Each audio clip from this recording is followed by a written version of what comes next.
pertanggungjawaban moral. Saya mau minta klarifikasi, ini tanggung jawab siapa? Bapak malu nggak sih? Apakah saya dengar permintaan maaf yang benar?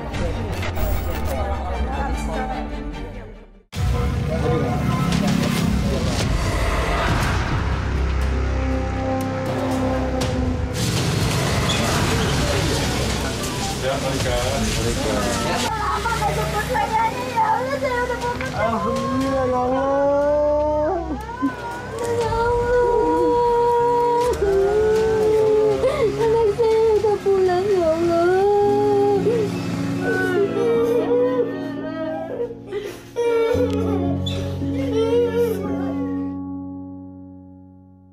Ucapan terima kasih berulang kali diucapkan orang tua Malika Anastasia, Oni dan Tunggal atas ditemukannya buah hati mereka. Bocah berusia 6 tahun itu kembali bertemu dan berkumpul keluarganya setelah menghilang selama 28 hari. Saya nggak bisa berkata apa-apa, yang hanya bisa saya ucapkan terima kasih beribu-ribu terima kasih.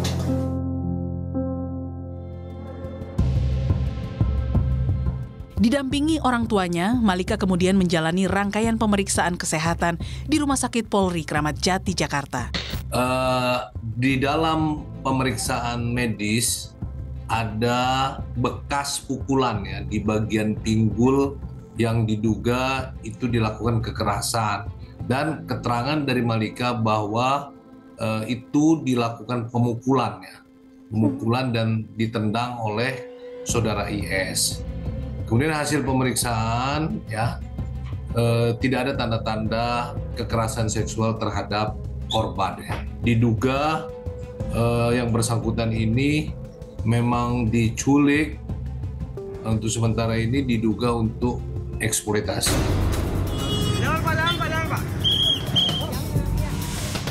Titik terang keberadaan Malika baru dipastikan setelah tim Polres Jakarta Pusat menangkap pelaku penculikan Iwan Sumarno di kawasan Ciledug, Tangerang pada Senin 2 Januari 2023 pukul 21.30 malam. Saat ditangkap, pelaku menyembunyikan Malika di dalam gerobak.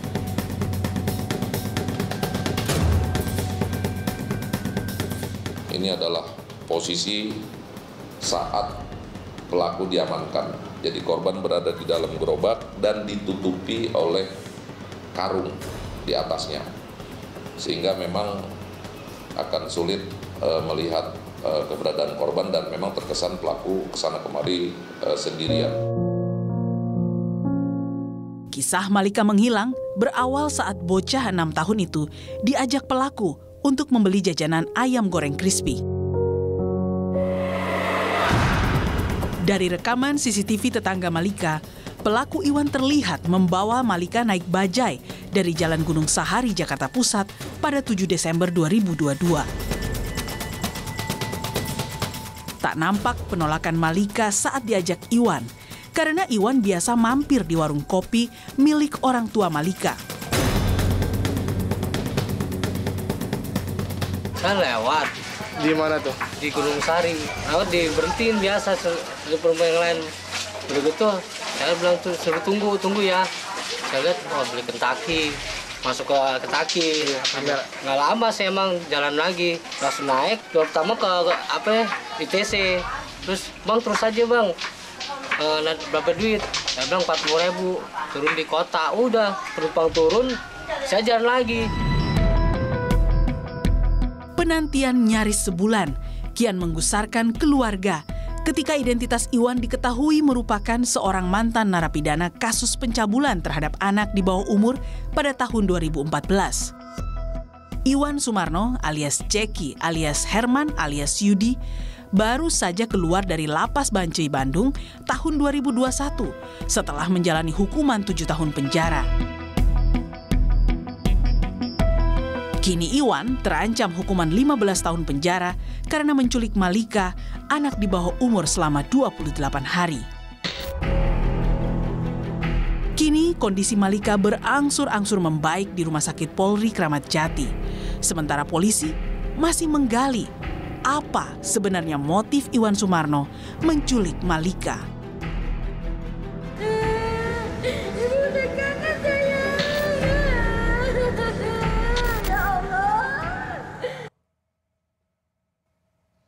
Saya sudah bersama kedua orang tua Malika.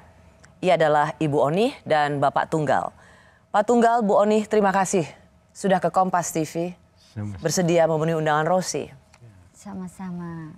Pak Tunggal, ini adalah kali pertama Pak Tunggal muncul dalam wawancara televisi. Saya sungguh menghargai Pak Tunggal mau datang ke studio Kompas TV. Saya juga mengucapkan terima kasih atas undangan ini. Pak Tunggal dan Ibu, saya ikut gembira, kita semua ikut gembira, lega rasanya. Syukur alhamdulillah. Syukur alhamdulillah Malika akhirnya bisa pulang. Saya mau tanya dulu, gimana kabar Malika, Bu Oni? Kondisi Malika saat ini alhamdulillah membaik. Berangsur-berangsur terus membaik. Karena berkat dari tim para dokter yang memang rutin meriksanya itu. Seharusnya bisa cuma 3 kali, ini bisa 5 kali. Apa maksudnya gimana periksanya? Ya dia periksa sambil bermain, ngajakin bermain Malika. Jadi biar psikisnya lebih kuat lagi gitu, biar masa-masa dia di jalan itu. Ini lagi. Bahkan keseharian dia itu selalu aktif dan selalu banyak gerak. Ngomong, banyak gerak gitu. Jadi sambil diiring bermain, si Malika ini jadi seperti semula lagi. Sebagai orang tua, apakah Pak Tunggal dan Ibu melihat ada perubahan sangat berbeda dari Malika setelah peristiwa ini? Karena Malika memang seringnya sama saya ya. Dari awal di rumah sakit itu seringnya sama saya. Saya lihat perbedaannya memang jauh. Misalnya gimana Bu Oni? Tadinya dia lagi pertama datang, pertama ketemu sama saya, nangis histeris. Terus tidur bareng sama saya itu dia nggak bisa tidur. Meskipun dipelukan ibunya sendiri? Iya. Biasanya saya bilang, udah bobo Neng, ini nggak mau bobo. Abang, aku nggak mau bobo. Kenapa? Tadi itu nggak pernah sebelumnya ya? Enggak. Jam 9 atau jam setengah 9 tuh dia udah tidur. Ini enggak. Aku nggak mau bobo. Kenapa? Aku takut. Aku takut nanti ditinggal ibu lagi. Emang ibu yang ninggalin? Enggak, aku yang ninggalin ibu. Oh dia bilang gitu? Kamu kenapa bisa ikut Om Yudi, kamu ninggalin ibu? Karena aku kan diajak sama Om Yudi. Terus kamu kesehariannya kayak gimana? Capek Bu, kaki aku Bu pegel, muter melulu, yang ngerongsok terus, aku kerja terus. Pijitin dong. Setelah aku pijitin tuh dia mulai tidur. Oke. Tapi dia bisa cerita ya? Iya. Jadi bahwa dia tidak bisa tidur, gelisah, namun kondisi yang sama dia bisa menceritakan apa yang dialami pada ibu ya? Iya. Apakah lebih sering nangis atau apa Bu Oni? Nah, selepas dia tidur kan, nah jam 6:30 aku bangun. Biasa aku kalau itu suka bangun, pipis. Dia tiba-tiba bangun gitu. Langsung meronjak dari tempat tidur. Ibu mau kemana? Ibu mau pipis nak, ibu mau pipis. Ikut, aku ikut. Sampai ke dalam toilet itu, ke kamar kecil, ikut dalam. Biasanya nggak gitu? Enggak. Menurut ibu kenapa tuh Bu? Kayaknya aneh aja gitu. Seolah-olah ini ada rasa takut apa yang ditakutin gitu. Saya pengen lihat ini anak ketakutan kenapa? Apa karena terlalu bagaimana gitu ya? Aku juga nggak tahu juga karena kan yang tahu itu kan psikolog apa kedokteran gitu. Kok anak aneh banget begini? Nggak sebiasanya kayak gini. Kalau aku keluar buka rolling door, anteng-anteng aja. Enggak. Karena Malika yang ibu kenal dan Pak Tunggal kenal sebagai putri Bapak Ibu sekalian, itu adalah putri yang ceria, gak ada takutnya. Iya. Betul ya? Iya. Aktif. Iya. Ngomongnya juga sangat lancar. Iya. Pernah waktu itu dia nyebrang rel kereta. Itu kan kereta ada 4 jalur. Nyusulin bapaknya ke kios ikan. Waktu itu kita 2 pagi. Kita masih tinggal di rumah. Jam 2 pagi subuh maksudnya? Ya. Dari jam 2 sampai setengah 3 itu dia bolak-balik rel. Nggak ada rasa takut. Anak umur 6 tahun? Iya, itu 5 tahun. Posisi berumur bahkan 5 tahun? Iya. Jadi Malika adalah seorang anak, bisa dibilang berani. Ya, 5 tahun pemberani, jam 2 subuh.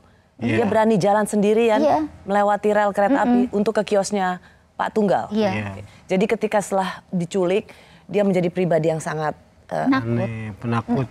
Jadi Saya ngerasa kayak aneh aja gitu. temperamental gitu. Saya ngerasa aneh aja. Nah pas paginya kakaknya datang sama adik-adiknya datang. Ya, biasa kalau anak kecil kan suka bermain, bercanda. Saya ngelihat ini, saya takut tumpah gelas, jatuh kan pecah. Saya berteriak lah. Pada diem, bisa diem gak? Lu gak bisa diem dibilanginnya ya. Malika langsung merengket, takutan, terus nangis histeris. Seperti itu. Kok kayak gini? Terus akhirnya sama bibinya kan dirangkul, digendong. Udah gak apa-apa, ibu gak marah-marah. Ibu gak ngomelin, gak ngomelin kamu. Ibu jangan marah-marah, ibu jangan ngomelin Dedek Lintang. Ibu gak boleh marah-marah, ibu jangan marahin Dedek Lintang. Itu. dia belum bisa dengar suara yang keras ya. Langsung ketakutan. Padahal itu bukan Malika. Bukan Malika. Malika.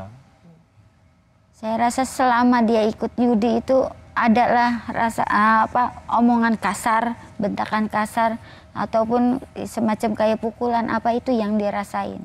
Itu yang menurut ibu dan bapak yang jadi trauma dia sekarang. Iya. Sekarang saya mau tanya kabar bapak dan ibu. Pak Tunggal dan Bu Oni sendiri sekarang gimana rasanya? Ya. Saya rasa lega, seperti bisul udah pecah. Bertemu dengan anak. Bisul? Iya kan, kalau bisul kan ngebet. Ya itulah saya mencari kemana-mana. Sampai ke pelosok-pelosok. Dari ujung sampai ke ujung saya nyari, berbuahkan hasil. Alhamdulillah, alhamdulillah. Saya rasa benar-benar bahagia menemukan Malika. Bapak gimana Pak? Ya sama seperti ibu. Saya bersyukur bisa ketemu kembali dengan putri saya. Dan saya mengucapkan terima kasih kepada banyak terima kasih kepada Kapolri, dan Kapolres, Polda yang membantu. Yang telah membantu untuk menemukan putri saya. Ya. Dan hampir sebulan. Ya. Ya. Nah dalam perjalanan sebulan ini saya banyak dituntun juga dengan Bapak Azam. Karena Bapak Azam yang selalu bilang sabar nih, Allah adil. Itu pengacaranya Bapak Ibu ya, yang membantu secara hukum ya? Iya, Allah adil. Allah itu tahu mana umatnya yang harus dibantu. Itulah Bapak Azam. Kekuatan saya banyak dari orang-orang setempat. Saya mau masuk kepada satu peristiwa bagaimana ini bisa terjadi. Karena ternyata pelaku penculikan bukan sosok yang asing buat Pak Tunggal, buat Bu Oni, buat masyarakat sekitar, buat keluarga lah. Iya. Karena kalau kita lihat bersama-sama di CCTV saat Malika dibawa pergi untuk diculik, Malika itu kelihatan banget. Senang. Dia lari-lari kecil. Senang. Dia kelihatan sekali yang gembira. Senang. Udah semua di Gunung Sari udah saya cariin. Sama teman-temannya udah aku cariin, udah aku tanyain. Astagfirullahaladzim, la ilaha illallah. Udah aku tanyain, udah aku selisirin. Nah, aku coba cari di Pangeran Jayakarta bareng sama suami. Nyari dari situ, sisiran situ di deket gerobak-gerobak, pinggiran kali, nggak ada juga. Aku pindah lagi ke Mangga 2. Mangga 2 aku cari ke sana sini nggak ada juga. Terus aku pindah lagi ke Juanda. Di Juanda nggak ada juga. Itu ngubek Om, aku tuh nyari muter sampai jam 4 subuh. Terus udah nyari lagi menjelang sampai subuh, aku nyari di Juanda nggak ada juga. Rasa kangen saya, kecamuk saya, campur aduk. Saya kepingin anak saya pulang. Walaupun apapun saya tetap mencari. Dimanapun dia berada saya tetap mencari. Dengan apapun saya tetap mencari. Agar anak saya pulang. Saya nggak terima anak saya diapa-apain. Apalagi istilahnya kata dengar desas-desus dari orang. Ya Allah, Oni anak lu bisa hilang kayak gitu. Ntar dijual, ntar diapain. Ya Allah, saya hanya pasrah kepada Allah agar dilindungin. Saya bersama Ibu Oni dan Pak Tunggal. Mereka adalah orang tua dari Malika, korban penculikan di Gunung Sahari, Jakarta Pusat. Bu Onih dan Pak Tunggal, waktu pertama kali Malika itu pergi dan gak balik-balik, itu gimana awalnya? Ya awalnya itu si pelaku datang ke kios. Datang ke kios saya itu memesan ikan. Belum. Datang dari kios dari itu, Kemayoran, dari Saya tanya, kok keren Yud, dari mana? Dan si pelaku jawab, katanya dari Kemayoran habis nganter anaknya ke rumah bibi. Oh ya udah, terus Keren maksudnya gimana? rapi. Ya, rapi. Oh rapi Iya. bajunya. Ya, Nggak seperti biasanya? iya, seperti itu. Biasanya Bilang kan dari kalau pakai baju Kemayoran. dibalik. Jadi baju dalam dipakai buat luar, baju luar dipakai buat dalam. Nah, setelah itu dia lanjut Mampir ke warung kios kopi. ke kios saya langsung itu. Beli Setelah dari warung kopi, dia langsung menuju ke kios saya untuk memesan ikan. Pak Tunggal punya kios yang menjual ikan. Ya. Ikan hias. Nah, itu dia memesan ikan hias, ikan sepat 2 dan ikan lele harga 5.000. Jadi totalnya itu 15.000. Nah, setelah dia itu membayar dengan uang 50.000. Nah, saya sempat bilang ini nggak ada kembalinya Yud, soalnya saya belum dapat penglaris. Saya bilang seperti itu.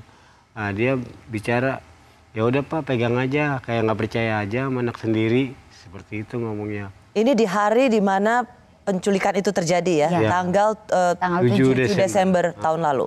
Nah, terus dia lalu bicara, oh iya Pak saya mesti nitip tas dan ikannya ini nanti sore Ya. saya ambil. Saya mau beli ayam Kentucky dulu. Dia bilang seperti itu. Nah, Jadi dia beli ikan dari Bapak. iya. Ini pertama kali dia beli ikan atau dia sebenarnya langganan Dia kios Bapak? Enggak. Pernah sering, 2 kali dia udah beli ikan di sana. Nggak terlalu sering juga sih dia beli ikan. Kadang-kadang kalau dia memang lagi gimana gitu suka ngeliatin ikan nongkrong. Tapi paling sering nongkrong di warung kopinya Iya. yang ibu jaga. Iya. Ya. Tapi kali ini jumlahnya paling besar nggak? Apa tuh? Untuk Pembelian. Pembelian Iya, ikannya. iya. Ya. Dan dia naruh duit 50.000, Iya. nggak perlu ada kembalian. Iya. Tasnya juga ditaruh di Iya. situ, Dititip. dititipkan ke Bapak. Iya. Dia mau pergi beli ayam goreng. Kentucky. Ya. Oke. Nah, lalu bagaimana Malika bisa ikut? Nah, dicolek. Awalnya dia Dia lagi Colek main. di mana? di Dia toel. lagi main. Di tempat kiosnya Bapak? Iya. Ya, di depan kios saya. Dia lagi main kan di styrofoam, kotak styrofoam ada air, ada ikan kecil-kecil. Nah dia tuh lagi mainin.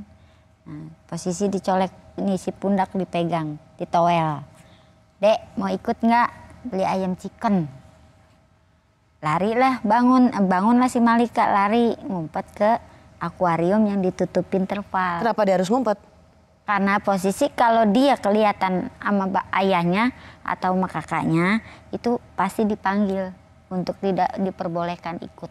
Jadi Bapak mau beli, dia bilang dong sama Bapak Iya. bahwa titip tas, saya beli ikan, kembaliannya tinggalin aja, saya mau beli ayam goreng. Tapi dia minta izin nggak mau bawa Malika ke Nggak. Pak Tunggal? Tidak.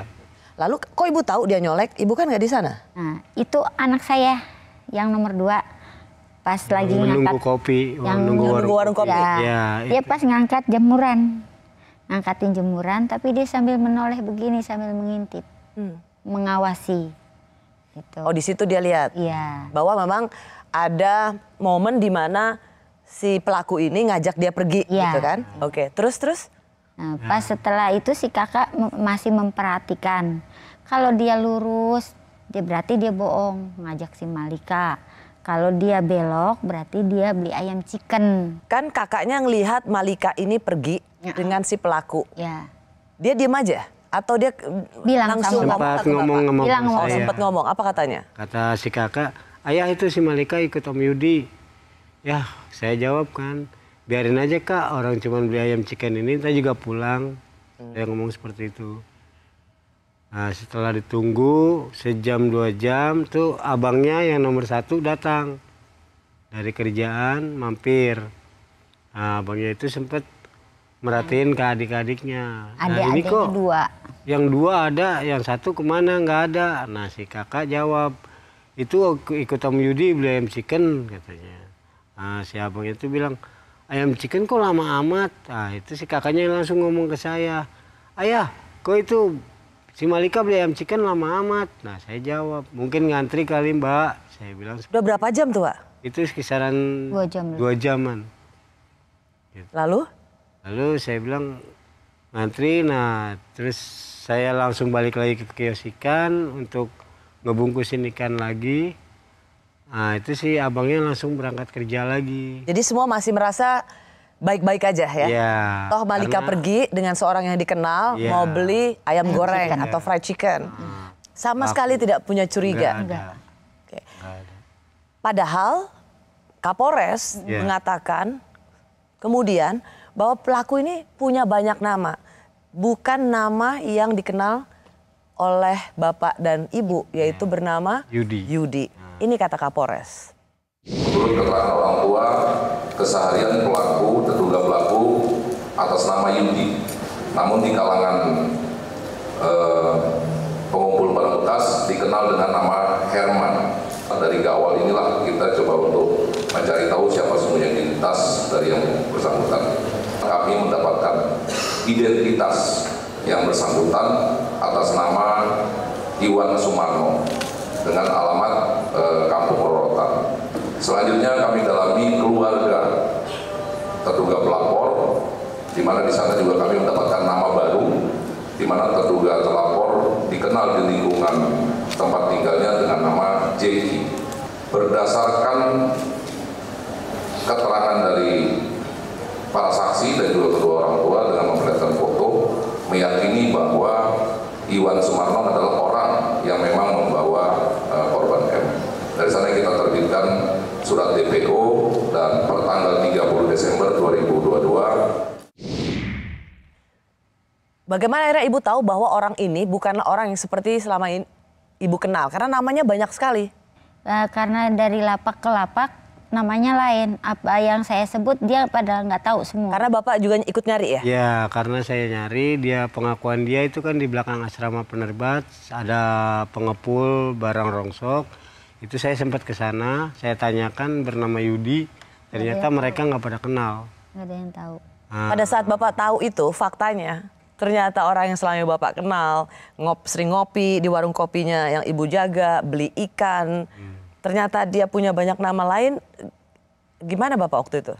Wah, itu saya Nafsu juga. nafsu untuk ingin pengen ketemu. Karena di situ barulah tahu bahwa orang ini tidak sebaik yang bapak pikir. Iya, benar. Karena namanya begitu banyak ya. Iya. Nah, setelah saya telusuri melalui teman-teman saya profesi, saya tanya-tanya, ternyata namanya bukan Yudi, dia itu bernama Herman. Gitu. Nah itu saya udah naik ke emosi puncak gitu. Kalau ketemu mati, kata saya. Gimana bapak tadi kata kalau ketemu? Kalau ketemu sama saya mati ya urusannya. Karena namanya itu loh banyak. Saya itu deh, apalagi begitu. Sudah sampai marah ya sebenarnya itu ya pak ya? Iya, karena dia membawa anak saya. Membawa tanpa bilang, tanpa izin. Berapa lama bapak, berapa jam di hari itu 7 Desember bapak dan ibu akhirnya merasa sangat putus asa dan tahu bahwa anak saya ini memang diculik? Itu pas hari Minggu. Hari Minggu kita baru tahu bahwa anak kita itu diculik. Karena saya sama adik saya nyari CCTV. CCTV di tanggal 12 jalan. kalau nggak salah ya. Tanggal 12 hari Minggu. Ya, Berapa hari itu jadi? Dari 5 hari. Pertanyaan saya adalah mengapa butuh waktu begitu lama 5 hari untuk tahu atau sadar bahwa anaknya diculik? Karena kita nggak kepikiran untuk CCTV. Mencari CCTV. Karena kita itu pikiran anak kita itu dibawa jalan-jalan atau kemana nanti pulang. Oh, jadi segitu lamanya 5 hari Pak Tunggal dan Ibu Oni 5 hari Malika nggak pulang itu tidak merasa bahwa anaknya diculik? Iya. Lebih pada perasaan baik dibawa oleh orang yang dikenal dan nanti akan balik. Iya. Serius? Iya. 5 hari? Iya. Wow. Iya. Nah Terus setelah besoknya 2 hari kemudian 3 pas saya memang mengetahui benar-benar Yudi bawanya itu dengan bajai, saya lihat CCTV di pos RW 04. Sebentar Bu, kan ini 5 hari anak nggak pulang. Iya. itu kesehariannya kita muter Nyari. Pas tanggal 9 ya kita laporan ke Kapolres Kapolres. itu tentang anak hilang. Nah itu dari Kapolres itu kita suruh menunggu. Tapi tetap mencari. Tapi kita terus mencari. Menelusuri. Tetap nyari lah ya. Iya. Tidak sampai ke bahwa oh ini diculik gitu. Iya. Cuman bapak dan ibu nyari Yudi tetap merasa bahwa ya ntar juga pulang gitu. Iya. Tetap punya Pikiran nggak terlalu ini. Nggak terlalu kemana begitu. sampai kemudian tahu bahwa namanya beda-beda. Iya. Itu setelah kita nemu CCTV, baru kita selusuri lagi melalui teman-teman sebayanya itu, kita tanya-tanya apakah dia bernama Yudi atau siapa. Akhirnya kita dapat kejelasan. Oke. Apa orang ibu kan bilang tadi di awal, apalagi tetangga banyak ngomong soal anaknya hilang, kok bisa hilang. Komentar apa dari orang sekitar yang paling membuat Bu Onih itu down sekali? Maksudnya kita Perdagangan organ tubuh. itu yang paling Yang saya saya, senang. ya Allah, segitunya anak saya harus jadi korban untuk perdagangan organ tubuh. Jadi ibarat kasarnya itu seorang itu mematahkan semangat kita untuk mencari si buah hati. Ya seperti itu, berkata anak ini akan dijual atau akan diperdagangkan organ tubuhnya, seperti itu. Itu membuat hati saya itu hancur. Jadi alih-alih membantu tapi justru kasih komen Memperkecil. yang mengecilkan hati. Iya. Ibu sampai dengar kayak gitu? Iya. Tidak satu dua orang itu ada banyak juga yang bilang, tidak dari teman-teman, dari saudara pun juga ada yang berbicara seperti itu. Jadi membuat patah semangat saya untuk mencari. Karena memang dekat, ada segelintiran juga orang-orang yang menyemangati saya. Sabar, kuat, pasrah lillahi ta'ala, anak lu sehat, nggak apa-apa, positive thinking pikiran lu, kata teman-teman saya, saudara-saudara saya, anak-anak saya yang paling gede juga selalu ngingetin saya, ibu tabah, Malika pulang, pasti pulang, nggak mungkin nggak pulang, karena Malika miliknya ibu, punyanya ibu, pasti pulang ke ibu. 28 hari ya kira-kira ya, Iya. Pak. Momen yang paling terberat itu adalah pada saat mencari atau justru pada saat komentar orang-orang? Iya, dari komentar Dari orang-orang. komentar orang-orang itu yang paling berat. Yang paling berat saya Karena kan saya pikiran dengar tuh gitu. Jadi Terus buyar. selepas dari omongan orang-orang, saya mendengar berita bahwa Pak Polisi menerangkan bahwa dia itu residivis. Residivisnya yang menjurus ke anak-anak. Ya Allah, rasanya hancur, benar-benar hancur. Saya nggak kuat, anak saya mau diapain, jadinya seperti apa gitu loh. Ya Allah, kok tega gitu bisa ngambil anak saya untuk kepentingan dia sendiri kayak gitu. Salah saya apa? Salah anak saya apa? Kok anak saya yang jadi korban? Karena ternyata orang yang dikenal dekat itu punya latar belakang Tidak baik. dia keluar dari penjara karena kasus pencabulan anak. Iya. Memang yang menyayat hati adalah saat mengetahui pria yang menculik Malika ternyata seorang residivis kasus pencabulan anak. Mengidentifikasi KTP yang bersangkutan atas nama Iwan Sumarno. Ya, atas nama Iwan Sumarno, kelahiran 1980, alamat Kampung Malaka 2, Rorotan, Cilincing. Sebagai tambahan juga, Iwan Sumarno alias Jeki alias Herman alias Sudi adalah seorang residivis di mana tahun 2014 yang lalu dilaporkan dan diproses hukum di Pengadilan Negeri Jakarta Utara dalam kasus percabulan terhadap anak di bawah umur dengan hukuman selama 7 tahun. Jadi yang bersangkutan diduga baru keluar tahun 2021 yang lalu. Saya masih bersama kedua orang tua Malika, Ibu Onih dan Pak Tunggal. Pak Tunggal, ini adalah pertama kali Bapak muncul untuk menerima wawancara televisi. Terima kasih. Sama-sama. Bu Onih tahu bahwa ternyata orang yang begitu dekat, sering nongkrong di warung kopi, itu adalah residivis. Dia pernah ditahan karena kasus pencabulan anak. Itu dengar dari siapa, Bu? Pertama kali saya kan lagi duduk, ceritanya duduk, adik saya buka HP, lihat, teh, ini ada berita teh, kayaknya baru teh, berita apaan, saya ngomong gitu. Terus coba lihat, pas saya lihat, coba deketin nih, coba gedein. Pas dilihat digedein, ya Allah Rob, ternyata orang yang benar-benar ibaratnya saya nggak nyangka dia punya niat jahat sama saya. Saya udah nggak bisa banyak kata-kata, yang ada di lumapan hati saya, ya Allah anak saya di tangan dia itu bisa kayak gimana, anak saya nanti seperti apa, jadinya bagaimana, hancur bener hancur rasa hati saya ini. Saya nggak tahu lagi itu orang kok bisa tega gitu. Ibu sudah selama ini cukup kecil hati karena ada komen-komen anaknya kan organnya dijual. Tapi kemudian ini tidak saja tentang komen ya, tentang orang yang nyinyir, tapi faktualnya latar belakang pria ini ternyata adalah residivis dan dia ditahan karena pencabulan anak. Itulah yang membuat saya takut. Sangat takut. Bener-bener itu sangat takut. Normal Bu. Semua, jangankan ibu, kami semua yang menyaksikan itu, mengetahui itu, semua orang merasa ketakutan yang sama yang Ibu Onih rasakan karena anak ibu ada di tangan dia. Iya. Pak Tunggal bagaimana ini mempengaruhi perasaan Pak Tunggal yang terus mencari? Ya, saya setelah mendengar kalau dia itu mantan residivis itu, saya sempat gimana ya, ciut hati saya. Ciut? Ya, karena takut anak saya itu jadi korban si pelaku itu. Tapi kalau seumpama terjadi sesuatu pada anak saya, lihat aja kamu Yud. Itu kata-kata Bapak dalam hati. Ya. Gimana Bapak itu kata-kata dalam hatinya? Ya pokoknya kalau sampai dia macam-macam dengan anak saya akan balas sesuai dengan apa yang dilakukan.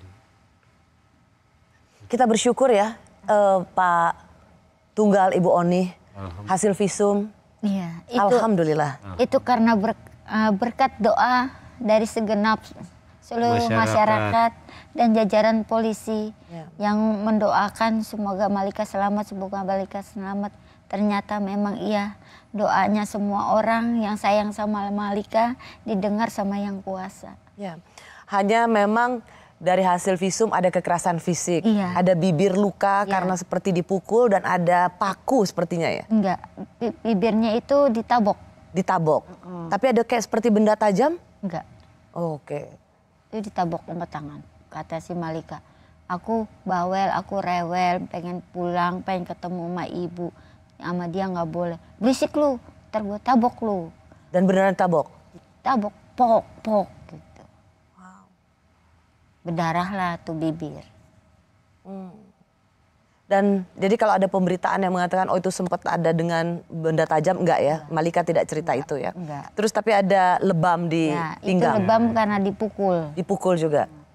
Sempat dipukul pakai tangan 2 kali, pakai kayu 2 kali. Wow. Bagian mana Bu kata Malika? Yang pakai kayu bagian pinggul, kalau tangan bagian paha. Jadi dia dipukul itu kalau rewel dia minta atau pulang. Dia minta pulang untuk ketemu ibunya. Om, aku mau pulang. Om, aku kangen sama ibu. Pulang aja sono. Pulang sono sendiri. Nggak bakalan gue kasih makan loh. Gitu. Dan memang Malika berani tapi ya minta pulang. Dan dia bilang ya sama ibu ya. Dia ditabok atau dia dipukul gitu karena dia cerewet. Kalau dia emang kalau sama saya nih. Selalu apa-apa gitu cerita. Dia mau main kemana, dia diapain sama temennya, dia bagi apa, dia punya apa dikasih sama teman, dia bilang sama saya. Ya artinya kan buat anak umur 6 tahun bahkan dengan yang menculik pun dia mau minta pulang, dia sebenarnya ada perlawanan dari seorang anak kecil. Ya. Cuman karena dia selalu diancam, jadi dia itu ada rasa takut juga sama si pelaku.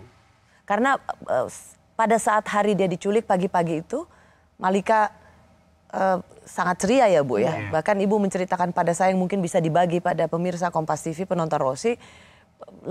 Dia tidak seperti anak biasanya yang Ibu baik-baik ya kerja ya, Malika juga akan jauh-jauh kan.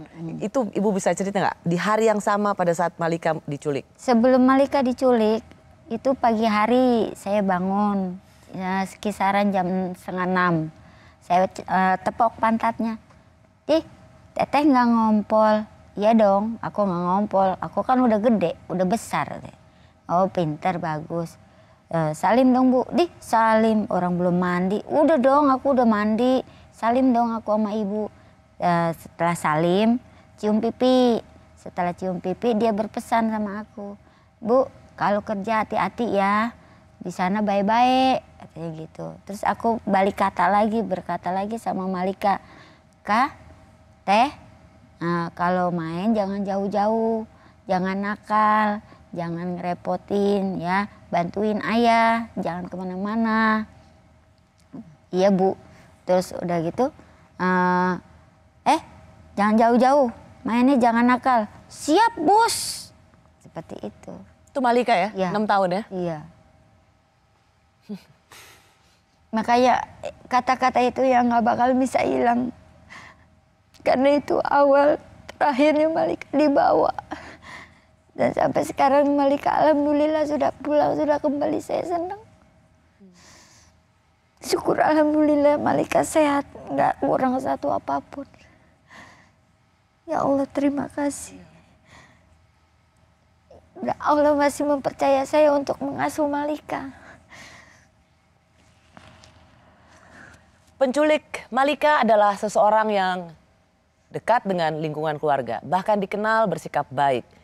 Bagaimana menarik pelajaran dari kasus penculikan Malika? Awal permulaan kejadian itu dia dari arah Kemayoran.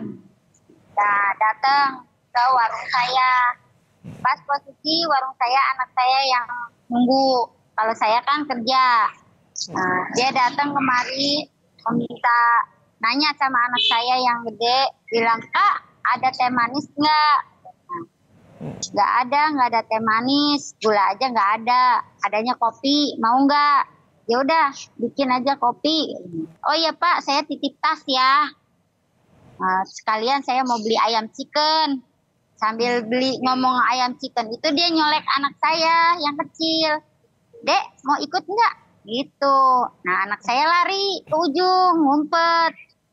Setelah itu dia jalan ke sana, anak saya yang gede ngangkat jemuran. Setelah ngangkat jemuran dia ngintip. Dia arahnya lurus apa belok? Kalau arahnya lurus dia berarti bohong. Kalau arahnya belok berarti dia benar beli ayam chicken. Tapi ini anak saya yang gede bilang sama suami saya, ayah itu Malika ngikutin Om Yudi. Suami saya nengok, ternyata kan dia udah belok, udah masuk ke gang. Nah, suami saya bilang, paling beli ayam chicken, Mbak, nanti juga pulang. Bersama saya kedua orang tua Malika, Ibu Onih dan Pak Tunggal. Malika yang sempat diculik selama 28 hari dan sudah kembali ke rumah ke pelukan Pak Tunggal dan Bu Onih. Terima kasih Pak Tunggal, ini adalah pemunculan Pak Tunggal untuk memberikan keterangan pada Rosi di Kompas TV.